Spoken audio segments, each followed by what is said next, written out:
Selanjutnya, penjualan properti masih terimbas pandemi. Sejumlah emiten properti terus mengembangkan proyek di pinggiran ibu kota.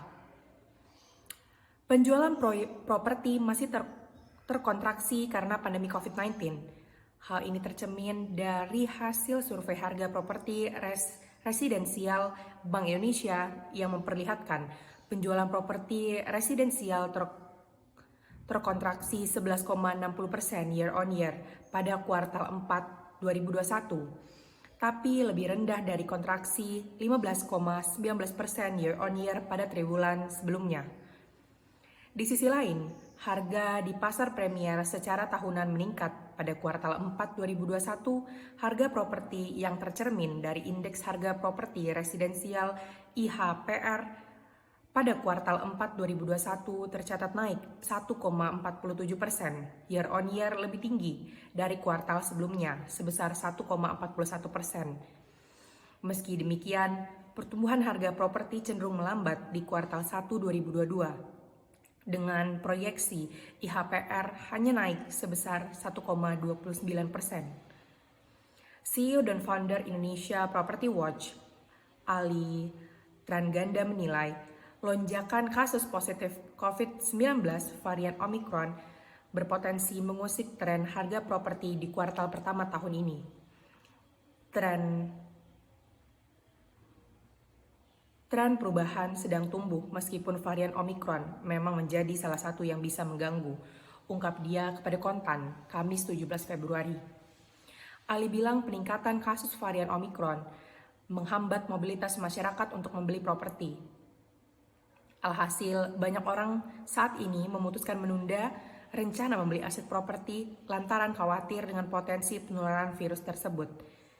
Karena untuk membeli properti, mereka harus melihat proyek atau ke kantor pemasaran, tak bisa 100% melihat versi digital, terang dia.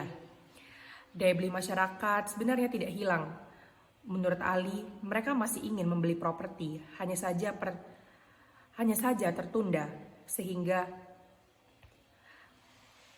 tertunda hingga kondisi pandemi lebih terkendali. Tahun 2022 seharusnya lebih baik dari tahun 2021 dengan asumsi dampak Omicron tidak terlalu mengkhawatirkan, kata Ali.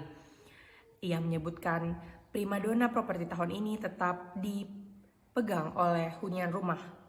Namun pergerakan apartemen, khususnya yang terintegritas dengan Transit Oriented Development atau TOD, diperkirakan mulai tumbuh pada semester 2 2022.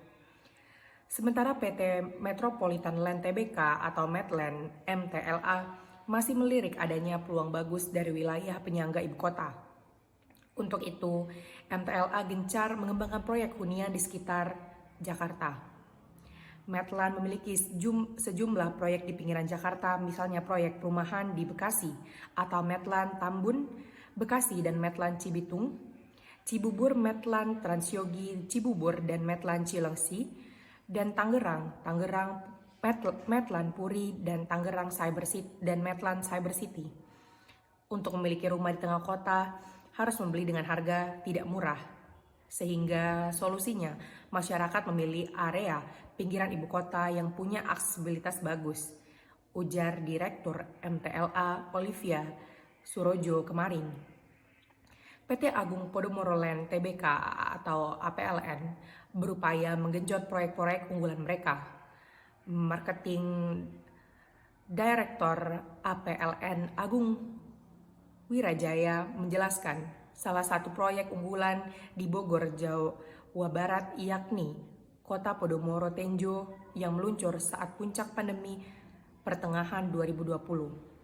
Proyek ini menjadi penyumbang terbesar hingga 29% dari total marketing sales APLN tahun lalu. Di proyek yang dibangun di lahan seluas 650 hektar itu telah terjual lebih dari 3.000 unit. Baru-baru ini APLN juga memperkenalkan Bukit Podomoro Jakarta, hunian premium di Jakarta yang menyumbang 7% marketing sales. Ada pula Pakubuwono Spring dengan kontribusi 8%, Podomoro Golf View 5%, dan Grand Taruma Karawang dengan kontribusi 4%.